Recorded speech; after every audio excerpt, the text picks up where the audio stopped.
junho de 1901. Toujours sur les traces de Saint-Exupéry, mais de retour à Rio cette fois-ci.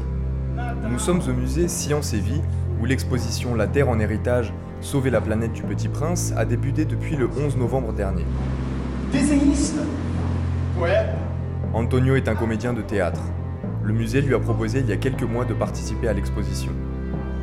Sa femme, une Française, est dramaturge et metteuse en scène. C'est elle qui a pensé la pièce. Dans un pays où les problèmes de pénurie en eau potable se font déjà sentir, notamment à São Paulo, et où l'écologie est un thème trop peu souvent abordé, il semble nécessaire de l'évoquer dès le plus jeune âge. C'est ce que tente de faire Antonio en le rendant ludique et accessible pour les enfants et qui semble captiver.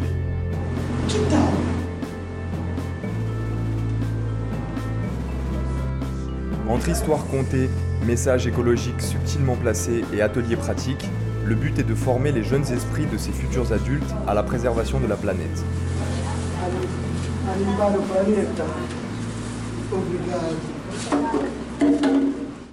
À partir du moment où il commence à formuler des mots, je pense qu'il faut leur apprendre la poésie, les verbes, les histoires, parce que c'est le verbe contre la barbarie.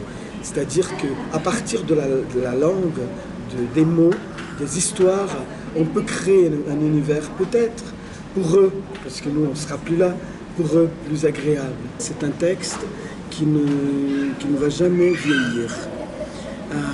Et que même les enfants d'aujourd'hui, ils sont en mesure de comprendre.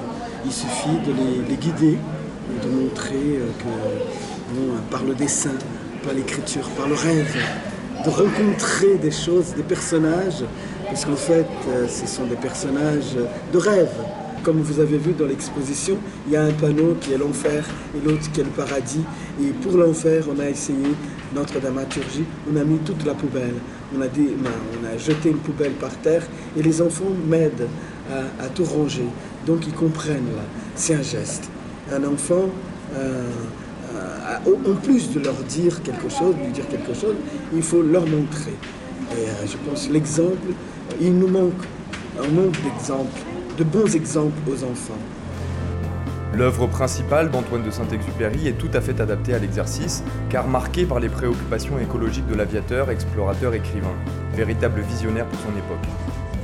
Les enfants terminent la visite en dessinant ou en écrivant un message au Petit Prince. Les parents, quant à eux, sont tout aussi comblés par la visite. Eu amei, maravilhoso.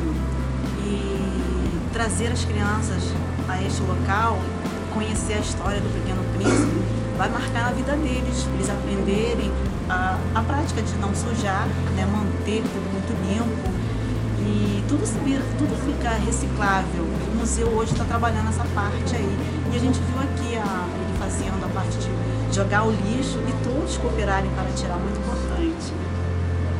L'exposition durera jusqu'au 1er février.